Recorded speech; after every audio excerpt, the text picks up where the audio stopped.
estudiando en nuestra serie acerca de los hombres de la Biblia, no todos los hombres de la Biblia, pero seleccionamos unos cuantos hombres de la Biblia porque sus vidas tienen algo importante que enseñarnos. ¿Se acuerdan sobre qué persona, qué tema tocamos la vez pasada, el mes pasado con María? Elías. Elías fue un gran profeta del Antiguo Testamento. Entonces vamos a seguir hoy día hablando de Eliseo, porque es el profeta importante que siguió a Elías, y es más, sus historias de esas dos personas están muy vinculadas. De hecho, fíjate que está interesante ver que, bueno, Eliseo, el contexto de su vida le vamos a explicar, pues creció en el tiempo de Elías, obviamente, durante el reino dividido, ¿verdad? ¿Se acuerdan de Israel y Judá? Sucesión de reyes impíos en este tiempo. El rey muy inmediato a esta historia es el rey Acab, y se acuerdan de todo el pecado que él promovía en Israel con su famosa esposa Jezebel.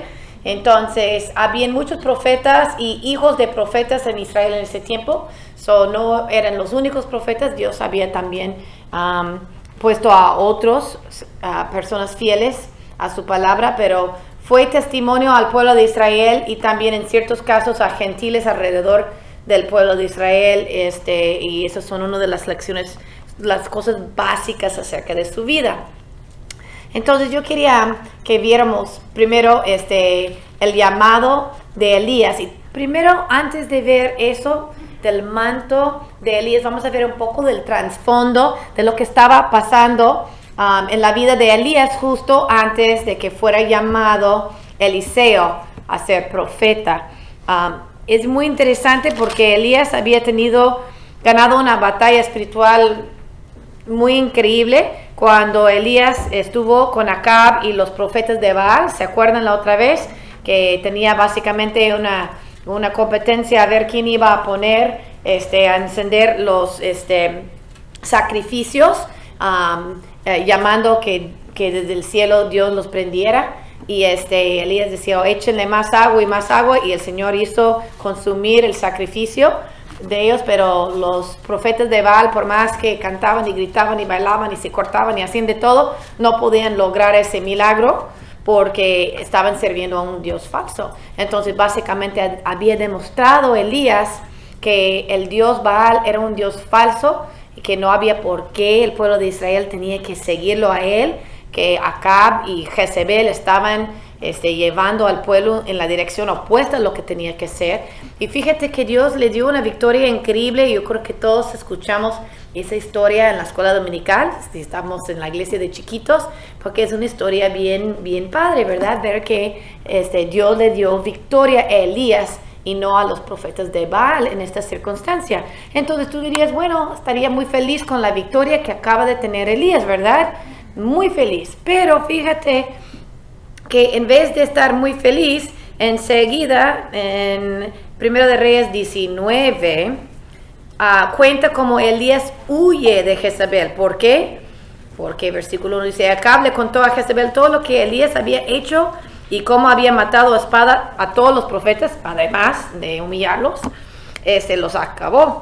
Entonces Jezabel envió un mensajero a Elías diciendo, así me hagan los dioses y aún me añadan, si mañana a estas horas yo no he puesto tu vida como la vida de uno de ellos. Entonces básicamente le amenazó de muerte y huyó, porque dice, versículo 3, él tuvo miedo y se levantó y se fue para salvar su vida.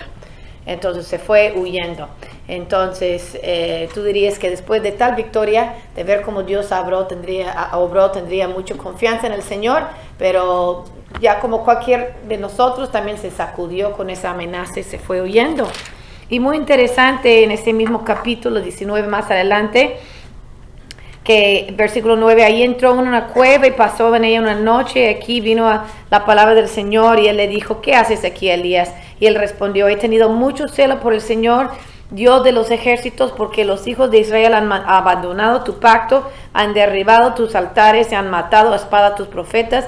He quedado yo solo y busquen mi vida para quitármela. Entonces se sentía muy solo. Yo soy el único, todo lo que he hecho por ti, Dios, y aquí me están buscando la vida para quitármela. Estás escondiéndose en una cueva. Y el Señor se presenta delante de él en una forma increíble.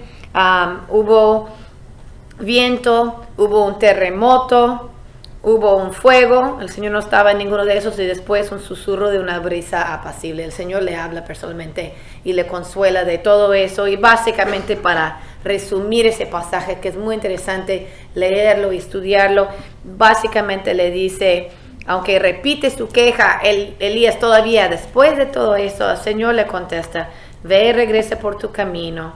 Y le dice que ungiera a Hazael por rey sobre Aram, a Jehú por rey sobre Israel, y a Eliseo, hijo de Safat, de Abel Meolá, ungirás por profeta en tu lugar. Entonces, básicamente, no te preocupes, veas lo que tengas que hacer, ve a ungir rey de Aram, ve a ungir un nuevo rey de Israel, y ve a ungir a un profeta que va a tomar tu lugar cuando termines tu trabajo.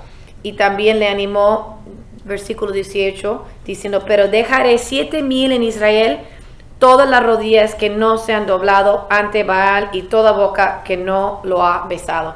Entonces, aunque pareciera que todo Israel se hubiera desviado y hubiera seguido a los Baales y a los ídolos y andar en los malos caminos, tras su líder Acab y su esposa, una villana de número 1, la Jezabel, básicamente dice: hay 7,000 personas fieles que no han doblegado la rodilla ante ese ídolo y son fieles a mí. Entonces le da ánimo y le manda a ir a buscar, a ungir a cierto hombre que se llamaba Eliseo.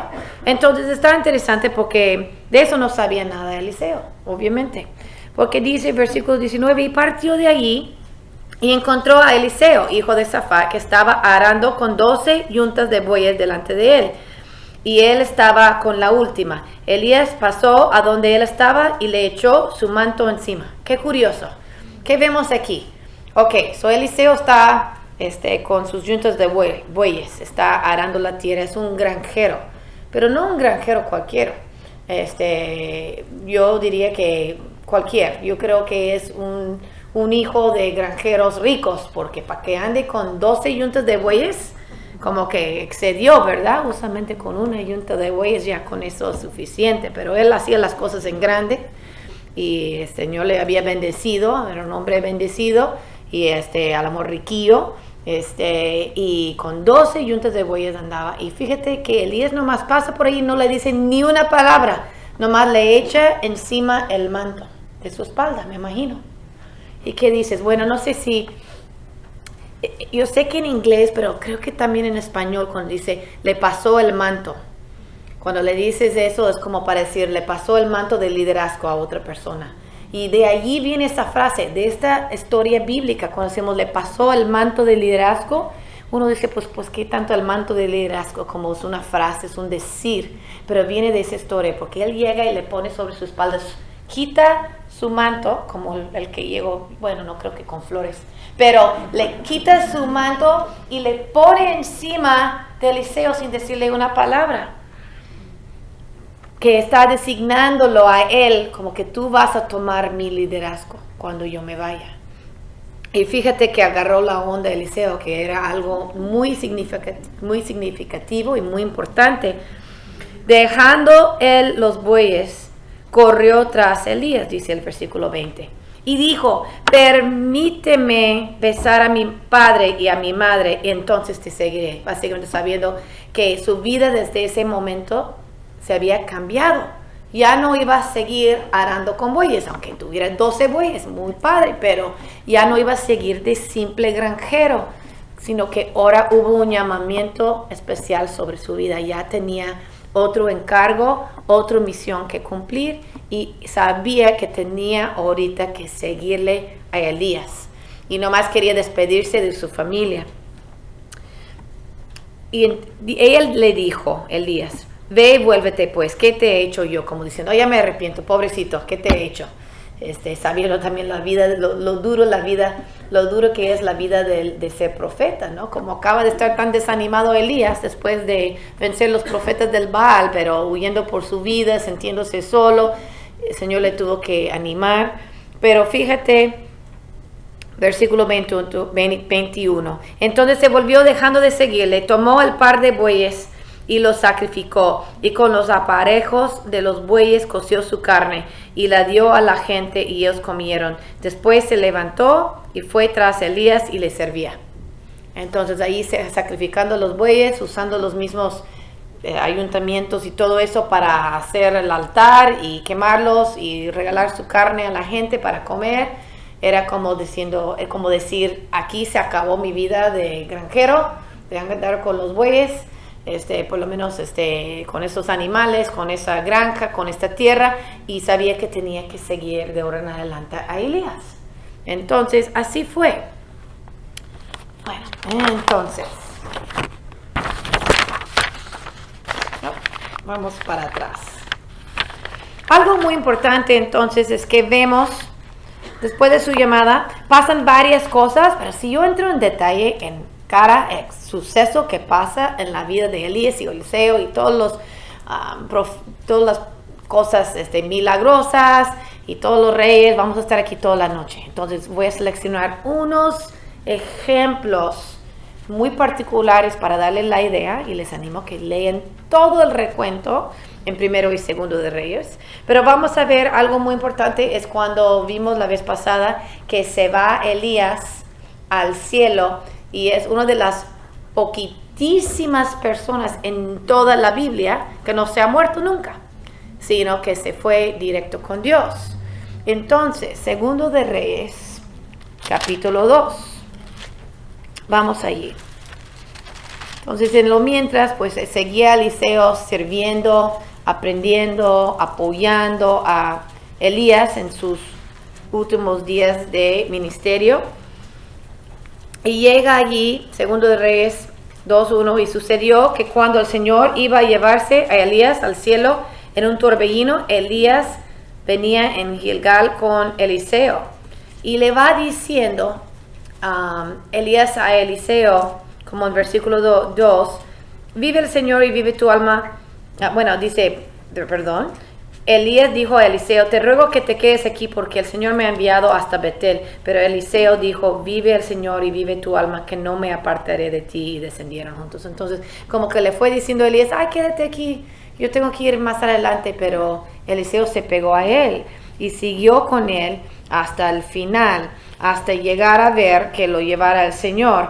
Entonces, lo que estaba interesante es que tuvieron que ir y cruzar el Jordán, como dice en versículo 8, Elías tomó su manto, tuvo que golpear las aguas y pudieron cruzar en tierra seca, que fue un milagro. Y cuando habían pasado, Elías dijo a Eliseo, pide lo que quieras que yo haga por ti antes de que yo sea separado de ti. Y Eliseo dijo, te ruego que una doble porción de tu espíritu sea sobre mí. Entonces, eso es algo interesante que vamos a ver un poquito más en profundo. Pues cuando se iba a morir una persona en esas tradiciones antiguas de Israel, lo que básicamente se tenía que hacer era repartir la herencia entre los hijos.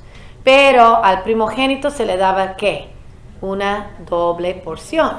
Es decir, si yo tengo unos 12 hectáreas, yo tengo que repartir unos 200 hectáreas, las que sean, poco o grande, tenía que repartirlo por igual, generalmente entre los varones, aunque en algunos casos, como las hijas de Job, se repartió aún a las mujeres. Pero al primogénito, al primer nacido en la familia varón, se le daba una doble porción de lo que eran las porciones entre todos. Entonces, doblemente se le heredaba. Entonces, fíjate que está interesante porque no le está pidiendo una doble porción económica o de dinero. No sé si siquiera Elías habría tenido dinero en ese momento, porque los siervos de Dios ahí seguían sirviendo en el desierto y en las cuevas y en buenas y malas. No necesariamente tenía herencia en dinero, pero él pedía una doble porción de su espíritu. que es algo muy interesante lo que pidió. Entonces, es interesante, pero aquí también llega a tener en el momento, versículo 11, y aconteció que mientras ellos andaban y hablaban, he aquí apareció un carro de fuego y caballos de fuego que separó a los dos, y Elías subió al cielo en un torbellino.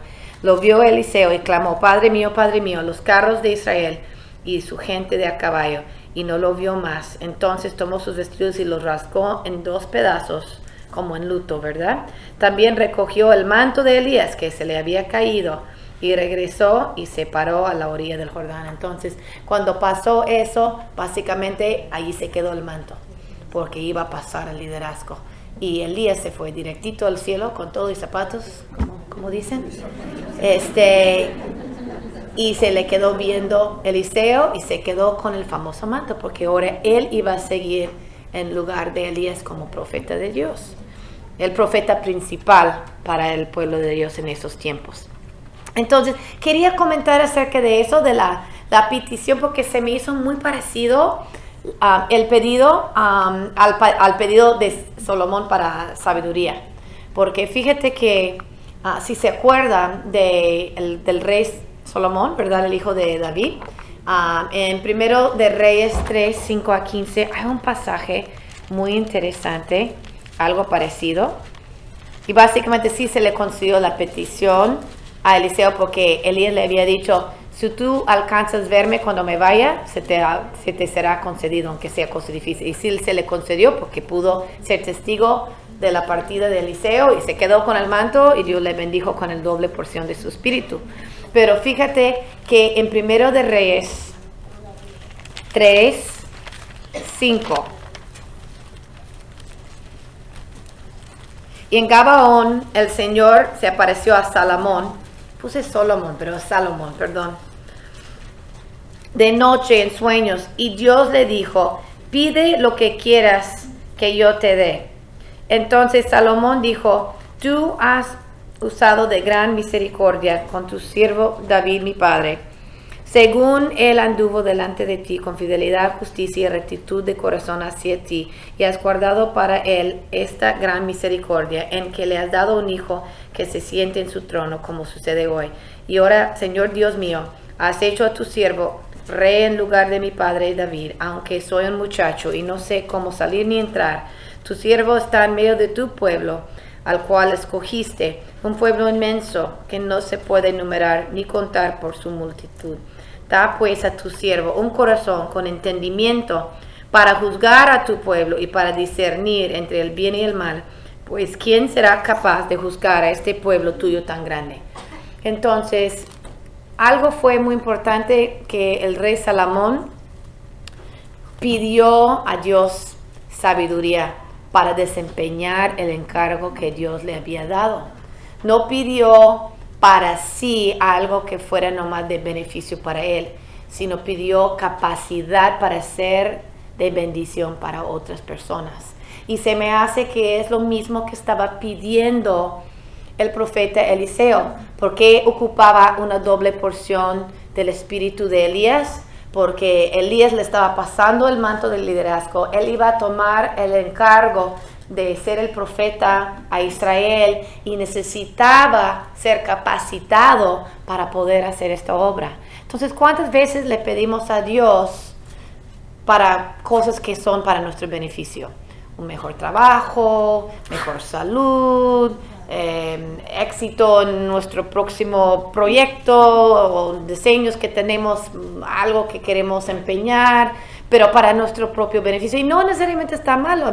Hay que pedirle al Señor para nuestras necesidades, hay que pedirle por el pan de cada día. Así nos dice mismo Jesús. Perdón, me pegué esto y estamos adelantados. Ok, pero tenemos que fijarnos que especial los pedidos de Eliseo y también para mí que fue un eco de la petición de Salomón. Y es interesante porque aquí habla mismo Dios a Salomón y dice en versículo 10, y fue del agrado a los ojos del Señor que Salomón pidiera esto. Y Dios le dijo, porque has pedido esto y no has pedido para ti larga vida, ni has pedido para ti las riquezas, ni has pedido la vida de tus enemigos, sino que has pedido para ti inteligencia para administrar justicia. No nomás sabiduría e inteligencia para ser el gran sabio, el para gloriarse a sí mismo, sino para servir mejor el desempeño que tenía, el encargo que tenía de reinar sobre el pueblo de Dios. Dice, versículo 12, he aquí, he hecho conforme a tus palabras, he aquí, te he dado un corazón sabio, entendido, de modo que no ha habido ninguno como tú antes de ti, ni se levantará ninguno como tú después de ti.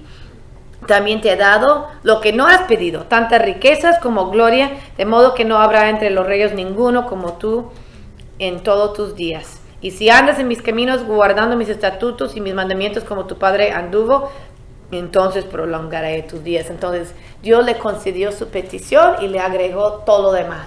Como dice, me acuerdo también en Mateo 5, cuando el mismo Señor Jesús, en el sermón del monte, dice que buscar primero el reino de Dios y su justicia, y todo lo demás será añadido. Todo lo demás que nos haga falta, Dios va a suplir. Primero hay que buscar lo primario, lo más importante. Y fíjate que hay que pedir sabiamente al Señor, porque al Señor también le agrada cuando le pedimos que el Señor nos capacite. Dice en el libro de Santiago que si nos falta sabiduría, hay que pedírselo y nos lo va a dar generosamente. Si pedimos, si el Señor nos da un encargo, si vamos a servirle al Señor en algún ministerio, si vamos a servir al Señor en el ministerio tal vez más grande que sea, en nuestra misma familia, con nuestro mismo esposo, nuestros hijos, nuestros seres queridos, en el lugar de nuestro trabajo que Dios nos da, o nuestro vecindad, en el área de influencia que el Señor nos dé, como sea, si nosotros le pedimos que nos capacite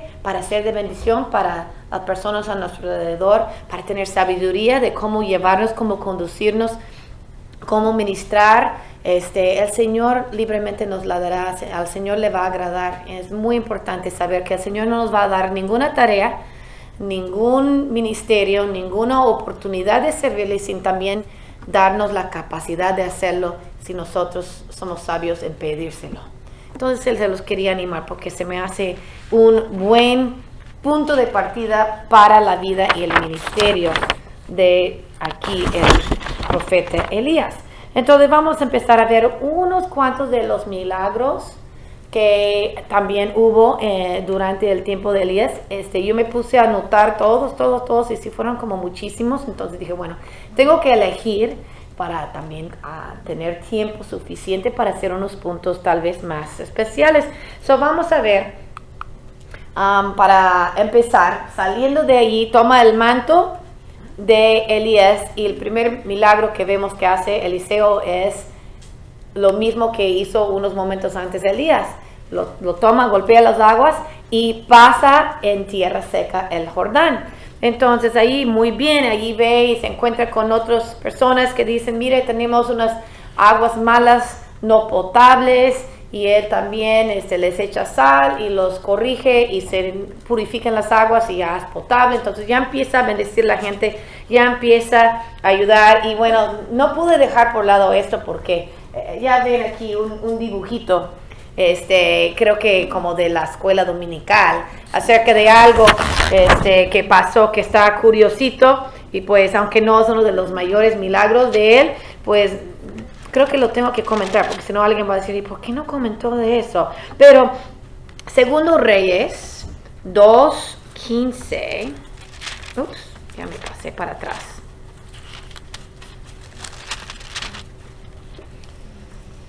Ok, entonces, bueno, ya vimos que el Espíritu reposó sobre Eliseo, se fue a su encuentro, etcétera, etcétera. Vive haciendo eso, los hijos de los profetas lo ven, y va subiendo, va haciendo muchas cosas. Entonces aquí purificó las aguas. 23, ok, ya llegué. Después subió de allá a Betel, y mientras subía por el camino, unos muchachos salieron de la ciudad y se burlaban de él. Y le decían, sube calvo, porque ya vieron en los dibujos antes, era un hombre un poco calvito. Bueno, entonces se salen estos adolescentes, depende de la versión, pero son jóvenes que se ponen a burlar de él. Y cuando él miró hacia atrás y los vio, los maldijo en el nombre del Señor. Entonces salieron 2 osas del bosque y los despedazaron de ellos a 42 muchachos. Después de ahí fue al Monte Carmelo y de ahí regresó a Samaria. Bueno, entonces dices, wow, entonces sí fueron bastantes. No fueron nomás unos 2, 3 muchachos, fue una bandilla grande de jóvenes diciendo, sube Calvo, sube. ¿A qué le decían sube? Sube porque, qué sé yo, a lo mejor querían buscarle bronca, como dirían en alguna parte, querían pelear con él, querían asaltarle, yo no sé. Pues, ¿qué hacen las bandillas de jóvenes hoy día? Si están así, sin respeto a la gente y retándole.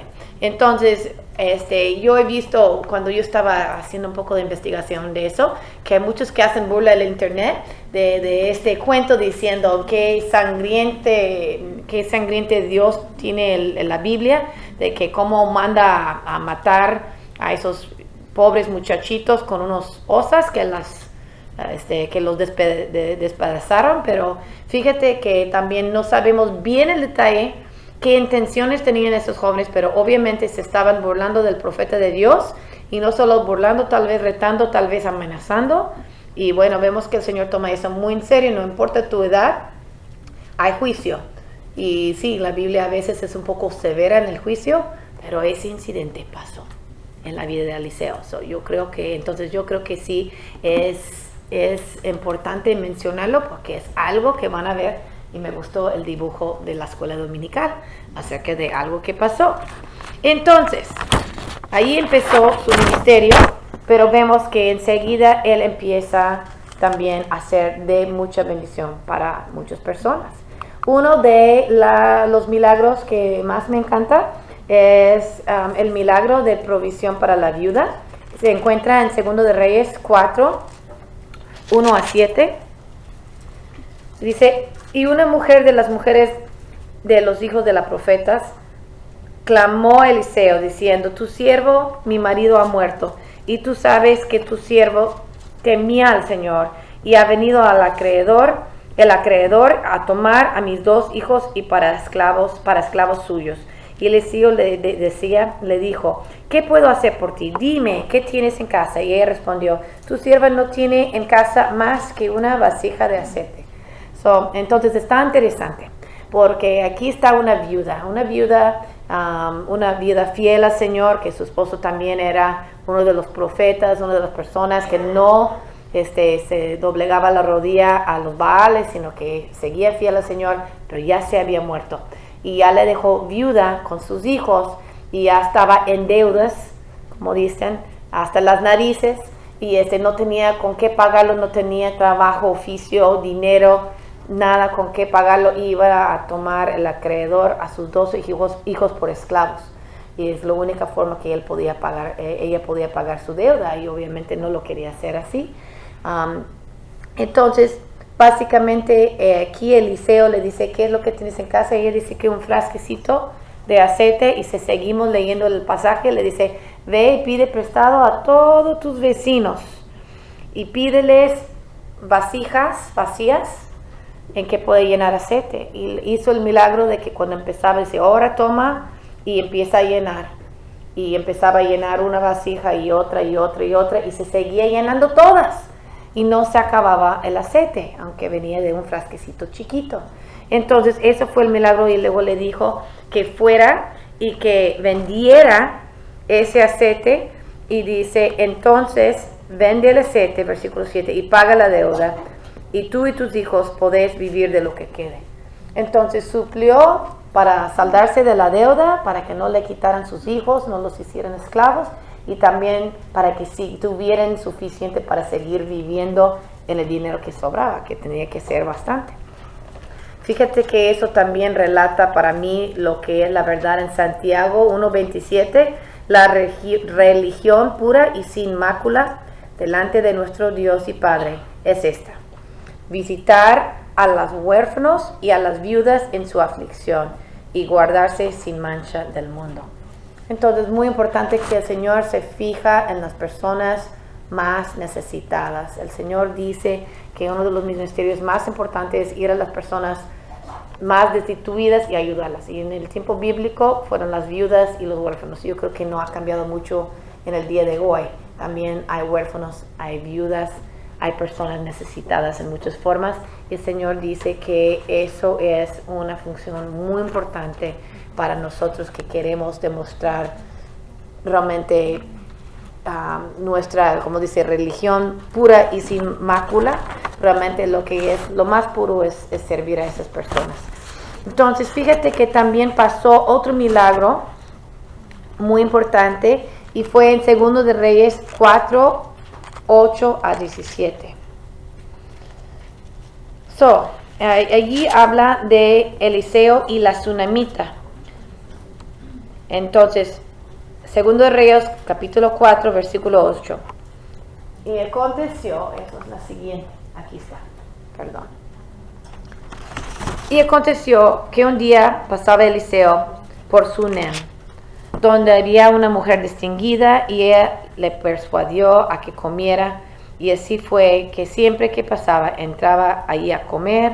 Y ella dijo a su marido: he aquí, ahora entiendo que este siempre pasa por nuestra casa, es un hombre santo de Dios. Te ruego que hagamos un pequeño aposento alto con paredes y pongamos allí para él una cama, una mesa, una silla, un candelero, y será que cuando venga a nosotros se podrá retirar allí. Entonces básicamente esta mujer convenció a su esposo a que los dos juntos demostrara esta hospitalidad para con este profeta. El Señor, a través de esta pareja, proveyó alimento, un lugar donde quedarse cuando iba de paso por el rumbo de su casa. Y entonces parece que mostraron esa hospitalidad. Entonces así hicieron. Y fíjate que parece que allí luego pasa, pues hay muchas cosas que pasan, que básicamente esta pareja estaban sin hijos, tenían problemas de esterilidad, de no poder concebir hijo. Y fíjate que le dice entonces Eliseo que ella va a tener hijo. Y pues como que no le creen mucho al principio, pero sí llegó a ser cierto. Entonces así pasó. Y al otro año que estuvo allí, concibió, dice versículo 17, dio a luz un hijo el año siguiente, al tiempo que Eliseo había dicho. Versículo 18 dice: y cuando el niño creció, llegó el día en que salió al campo, a donde estaba su padre con los segadores, y dijo a su padre: ay, mi cabeza, ay, mi cabeza. Y el padre dijo a un criado: llévalo a su madre. Tomándolo, lo llevó a su madre, y estuvo sentado en sus rodillas hasta el mediodía y se murió. Primero el milagro muy lindo de que pudieron tener ese hijo que tan largamente habían deseado, pero después de crecer el muchacho tuvo, quién sabe, un derrame, quién sabe qué le pasó, pero básicamente que se enfermó gravemente y falleció. Entonces imagínate el gran dolor de esta mujer, de esta pareja, básicamente al tener ese hijo y luego que se le fuera quitado. Y bueno, el Señor da, el Señor quita, bendito sea el nombre del Señor, pero en este caso el Señor fue generoso 2 veces a través de Eliseo, porque la primera vez les dio el hijo, y en la segunda vez dice que Eliseo luego, detrás de toda esta larga historia, entró también en la puerta, etcétera, oró al Señor, dice versículo 33, se acostó sobre el niño y la carne del niño entró en calor. Entonces, versículos 35, Eliseo volvió al camino por la casa de un lado, etcétera. El niño estornudó 7 veces, abrió los ojos, etcétera, etcétera. Básicamente lo levanta de los muertos y lo regresa a la mamá. Entonces, y dice: toma tu hijo. Entonces fue algo muy lindo, porque el Señor bendijo doblemente a esta pareja. Primero en darles el hijo, y más grande al fallecer el niño, Eliseo estuvo en el milagro de volver a la vida. Entonces eso fue el segundo milagro que quería mencionar, importante y muy bien conocido de Eliseo. Siguiendo, hay otro milagro que todavía no sé si es el más conocido, pero yo creo que sí, por lo menos de lo que yo me acuerdo de la escuela dominical. Es el milagro de la sanación de Naamán. ¿Quién ha escuchado de ese milagro? Todos. Ok. Entonces, vamos a ver en 2 de Reyes 5. ¿Y quién fue Naamán? Del rey de Aram, así es. Ok. Versículo 1. Y Naamán, capitán del ejército del rey de Aram, era un gran hombre delante de su señor y tenido en alta estima, porque por medio de él el Señor había dado la victoria a Aram. También el hombre era un guerrero valiente, pero leproso. Entonces Aram era otro pueblo al lado de Israel. El Señor también los usaba y les había bendecido en victoria a través de este guerrero, este capitán del ejército. Pero el Naamán, segundo Reyes capítulo 5, dice que era leproso. Entonces, en el tiempo del Israel, en esos tiempos, la lepra era algo muy terrible. Todavía existe en el mundo de hoy. No se conoce tanto en Estados Unidos, pero en algunas otras partes del mundo, en algunas partes de Latinoamérica todavía existe, en la India, en algunas partes del mundo todavía existe. Es una bacteria que cuando las personas se infectan de ella, usualmente puede cambiar la apariencia de la piel, pero lo que es más temible para la gente es que dicen, al rato empiezan a caerles que los dedos, que partes del cuerpo. ¿Cómo así, verdad? Tú dices, pues nomás se te pudre el dedo y se te cae, ¿no? Es algo muy interesante y por lo mismo también la Biblia lo usa mucho como para una alegoría del pecado. Fíjate, cuando yo leí en el libro Where is God When It Hurts, un libro ¿Dónde está Dios cuando hay dolor? Un libro muy muy bueno que explica esas preguntas acerca de que si Dios es bueno, ¿por qué hay dolor en el mundo? Te explica que la lepra es una enfermedad donde no existe dolor. Dices, qué alegría, qué bueno no sentir dolor. Entonces, ¿por qué es una enfermedad tan terrible? Porque básicamente esa enfermedad te daña los nervios y la sensación que te protege. El dolor te protege. Por ejemplo, los diabéticos que se les cortan los pies. ¿Por qué se les cortan los pies? ¿Porque se pudren solitos? No, porque van por el diabetes dañando el nervio, ya no tienen sensación en el pie, pisen un clavito. Tú y yo andaríamos así brincando y orando y caminando todo raro. Una persona que ha perdido sensación en los pies sigue caminando como si nada. Por ejemplo, un paciente mío, un señor que tiene diabetes, que no tiene buena sensación en los pies, pero tuvo hijos un poco grandes. Los hijos estaban jugando en la calle y salía el sol en el calor del verano, ahorita que acabamos de pasar, descalzo, y empieza a ir a la calle, a pisar en el asfalto, a llamar a los hijos a que vinieran a casa. Él no se siente que los pies se le están quemando. Quedó con unas llagas horribles en los pies, de la quemadura de la planta de los pies, porque no sentía. Tú y yo estaríamos, ahí donde está el pasto para pisar o mojar mis pies, pero como no tenía buena sensación, se los quemó y se abrió una llaga y fue muy difícil curarlo, porque igual tenía que seguir trabajando de contratista, tenía que ponerse el bota y tenía que seguir trabajando según él, y como no le dolía, no se dejaba de hacer el trabajo que tenía que hacer, porque si tengo que alimentar a mi familia, tú y yo estaríamos, si no tenemos ese problema, imposibilitados. Pero cuando te daña el nervio, entonces te desprotege. Fíjate que leí acerca de un doctor que estaba trabajando, creo que en la India, en una colonia de leprosos, y el doctor estaba queriendo abrir una puerta, tenía una llave y la puerta tenía, el llavero estaba todo oxidado y no se podía dar la vuelta a la llave. Entonces estaba un hombre grande y fuerte queriendo dar vuelta a la llave y no se podía. Y llegó un niñito flaquito, enfermito con la lepra, y dijo, doctor, no te preocupes, déjame intentar. Y yo decía, pues, ¿qué va a poder hacer ese niño flaquito?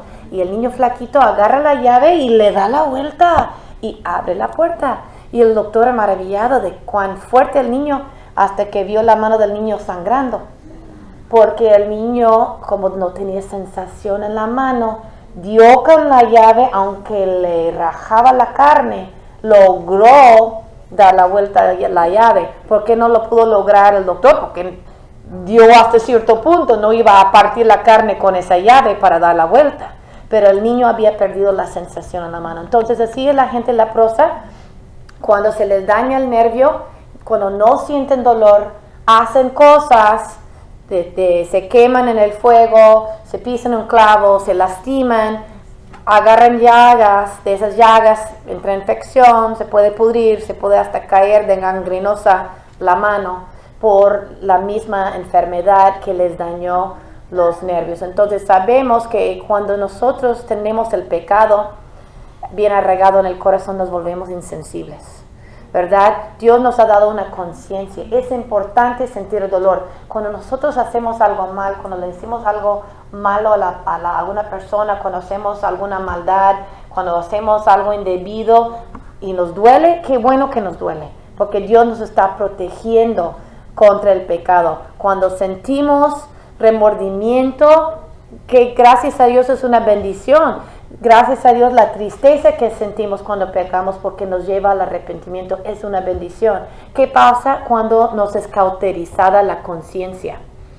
Cuando es cauterizada alguna cosa, por ejemplo, si hay una herida que está sangrando, a veces lo que los doctores pueden hacer es quemarla o ponerle una química que lo cauteriza, básicamente lo cicatriza. ¿Y qué pasa entonces? ¿Ya sigue doliendo? Pues no, porque ya se cauterizó, se hace una llaga, un cicatrizaje feo y espeso, pero ya no siente dolor. Pues qué bueno, no sintió dolor, pero se vuelve insensible esa parte, ya el nervio ya no funciona muy bien. Cuando está cauterizada, ya los nervios se dañaron en esa parte y ya no vuelve a sentir sensación. Entonces, como dijimos, cuando no puedes sentir dolor, es un peligro para tu cuerpo, porque tú no te proteges tu cuerpo. ¿Qué tal si te duele la panza, se te va a reventar el apéndice? Pero si tú no sientes dolor, no vas a ir al hospital, se te va a reventar y te mueres. Entonces el dolor que tenemos en el cuerpo, aunque decimos una maldición, sentir los achaques que todos ya empezamos a sentir después de cierto tiempo en nuestras vidas, los dolores que tenemos en el cuerpo son cosas que nos recuerdan, que nos instan ir al doctor, cuidarnos, algo nos duele, la pata, no vamos a caminar sobre él, vamos a protegerla. Para protegerlo es muy importante que podamos sentir el dolor. Entonces, fíjate que Naamán era capitán del ejército, pero en ese tiempo era un hombre también leproso. Entonces, por más gloria que tenía de capitán del ejército, también tenía la gran pena de ser leproso. En esos días también no podían los leprosos juntarse con otras personas. Los tenían ahí afuera del pueblo. Entonces, aunque era un hombre rico y poderoso y honrado y todo, también era una persona sin futuro social, porque tenía que aislarse, porque en esos días no había antibióticos. Hoy día hay antibióticos, fíjate, que pueden tratar la lepra, gracias a Dios. Entonces hay unas pocas personas, es como algo parecido al tuberculosis, es como un primo del tuberculosis, esa bacteria. Es difícil de curar, se tiene que tomar antibióticos por larguísimo tiempo, pero sí se puede curar, y gracias a Dios en países más desarrollados, donde hay buena nutrición, diferentes niveles de sanidad, de hospital, de salubridad, de todo eso. No hay tanto contagio, pero en lugares todavía del mundo sigue habiendo, pero hay cura siquiera, si uno puede alcanzar a ir al médico. Pero en esos días no había nada que se podía hacer, y la gente tenía tanto miedo de contagiarse, simplemente tenían que aislar a la persona leprosa.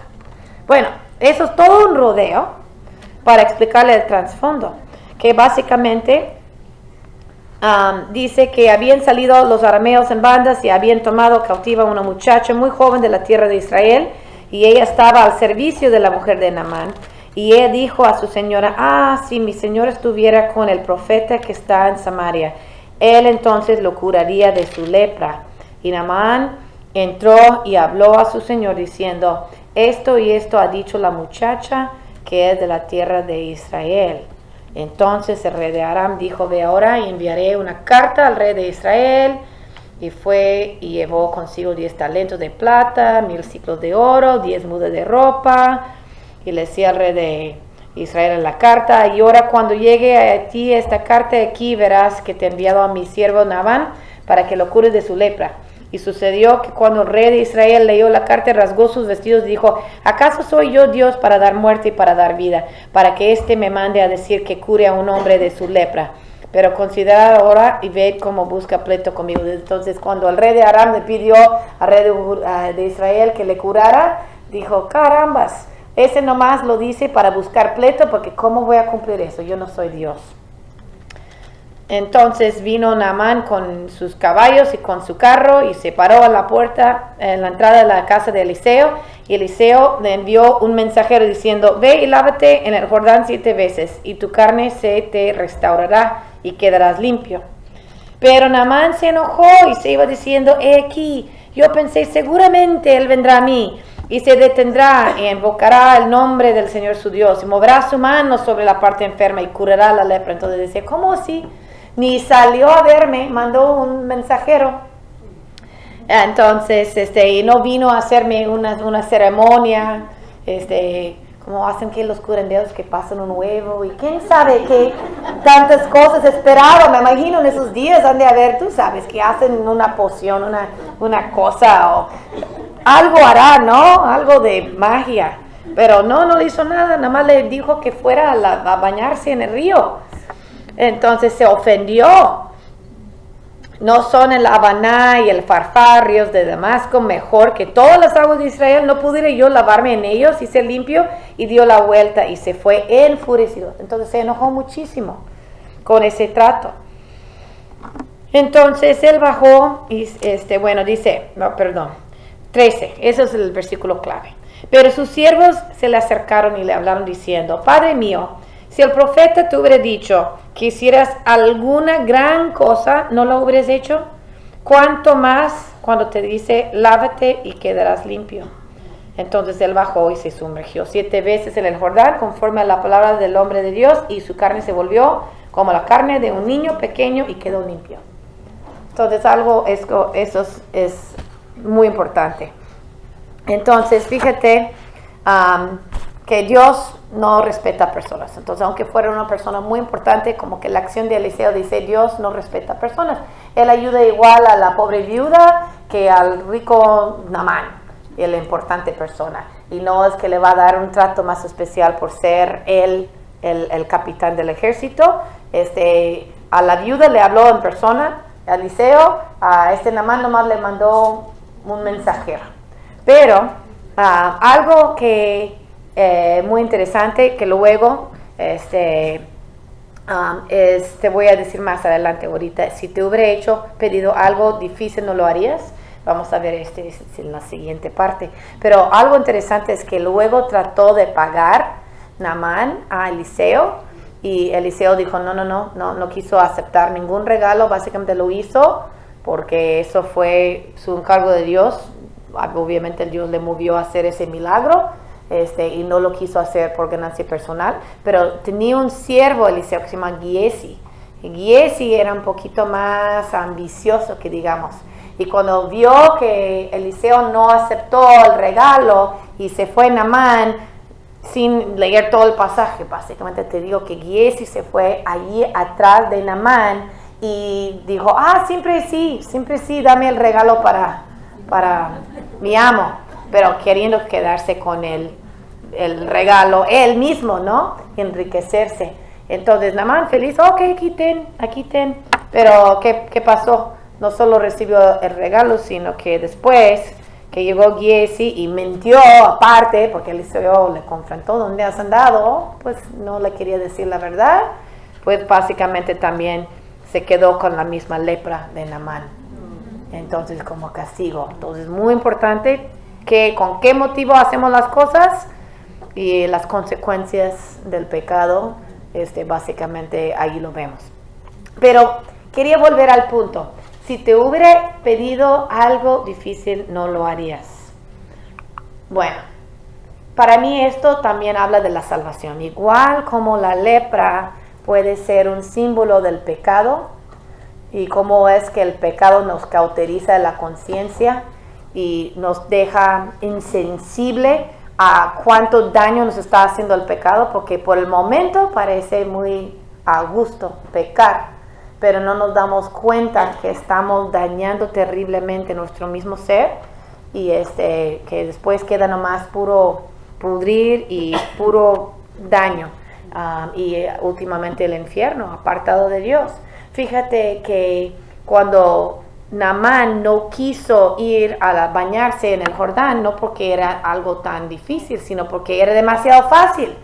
Él entonces dijo, los siervos, si te hubiera pedido que hicieras alguna gran cosa, no la hubieras hecho. Pasa lo mismo con la salvación. Muchas personas piensan que tienen que hacer algo difícil para que Dios les perdone, para que Dios les dé la salvación, para que Dios les quite su lepra, espiritualmente hablando, el pecado. Entonces vemos aquí unas fotos de personas que andan de rodillas y hacen peregrinajes y hacen todas estas cosas, sangran las rodillas y bueno, nomás es un ejemplo porque hay muchas formas de hacerlo y muchas religiones y muchas formas que las personas intenten llegar a Dios por sus propios méritos, porque piensen que solo haciendo alguna cosa muy difícil pueden entonces recibir el favor de Dios y el perdón de Dios por sus pecados. Cuando dice Romanos 10, 8 y 9, más que dice, cerca de ti está la palabra, en tu boca y en tu corazón, es decir, la palabra de fe que predicamos, que si confiesas con tu boca a Jesús por Señor y crees en tu corazón que Dios le resucitó de entre los muertos, serás salvo. Porque, ¿qué dice Romanos 3, 23? Habla del regalo que nos da Dios en la salvación, gratuitamente, no por merecerlo nosotros. Dice en Efesios 2, 8 y 9, no por obras para que nadie se gloríe. Entonces sabemos que no es por la gran hazaña que hizo Naamán que quedó limpio de su lepra, más bien se tuvo que humillar y ir a bañar en ese río que lo veía como un río sucio, feo, comparado con los grandes ríos de su tierra. Más bien tenía que humillarse, tenía que obedecer, tenía que aceptar por fe que tenía que hacer lo que tenía que hacer. Nosotros también, no por hacer una gran hazaña encontramos el mérito de Dios, sino por reconocer el sacrificio de Jesucristo por nosotros en la cruz, por humillarnos, reconocer nuestro propio pecado, reconocer que Él es Señor de mi vida, no porque yo haga una gran cosa, sino por humildemente arrepentirme de mis pecados, nombrarlo a Él como Señor de mi vida, confesar que Él es Señor, creer en Él, poner mi fe en Él y entonces seguirle a Él. Eso es lo que es el paso a seguir para que Dios entonces me pueda otorgar la vida eterna. Como aquí pusimos el pecado igual a muerte, Cristo es la fuente a la vida eterna. Entonces es algo muy importante reconocer que si algo difícil se te hubiera pedido, ¿qué no hubiera hecho, verdad? Si decimos, tú tan solo puedes ser salvo si haces tal y tal, mucha gente intentaría, pero simplemente decir, Cristo ya lo hizo y tienes que confesar a Cristo y recibir la salvación gratuitamente. Algo parecido a lo que pasó en Naamán. Ok, entonces vamos a pasar, porque ya estamos por terminar, a también uno de los casi últimos, bueno, había más, pero milagros de Eliseo que me encanta. Se encuentra en 2 de Reyes 6, 8 a 23.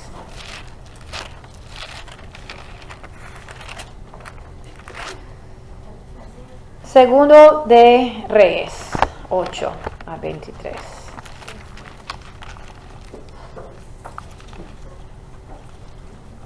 Ups. Wow.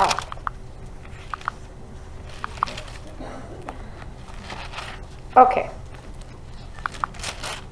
Eso por perder mi lugar. Ok, versículo 8. Y el rey de Aram estaba en guerra con Israel y consultó con sus siervos diciendo, en tal y tal lugar estará mi campamento.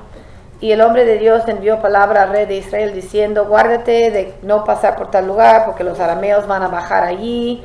Entonces vemos que acaban de hacer ese favor al rey de Aram, pero con el famoso Naamán, pero estaban batallando Aram con Israel.